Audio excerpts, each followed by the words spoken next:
না, আমরা তেলের মাথায় তেল দিই। বিয়ে বাড়িতে দাওয়াত করে চেয়ারম্যান, মেম্বার, এমপি, মন্ত্রী খাবে 500 টাকা, দিবে 15,000 টাকার ডিনার সেট।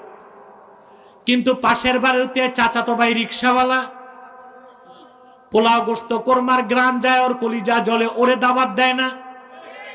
কারণ ওর শরীরের লুঙ্গিটা কম দামি, গামছা থেকে ঘামের গন্ধ আসে। আরে নির্ভর, তোমার গরিব ভাইটারে এনে যদি মেয়ের বিয়েতে খাওয়াতা, আমার আল্লাহ খুশি হয়ে গেলে তোমার মেয়ের সংসারটা তো সোনার সংসার হয়ে যেতে পারত। মানুষ যখন মানুষকে খাওয়ায়, সেটাও ওয়ামিম্মা রাযাকনাহুম ইউনফিকুন এর অন্তর্ভুক্ত। সুবহানাল্লাহ বলবেন না? আমি সুনান তিরমিজি থেকে একটা হাদিস শোনাই দেই। ১৫০০ বছর আগে মদিনাতুল মুনাওয়ারায় আল্লাহর হাবিবের একজন সাহাবী 3 দিন রোজা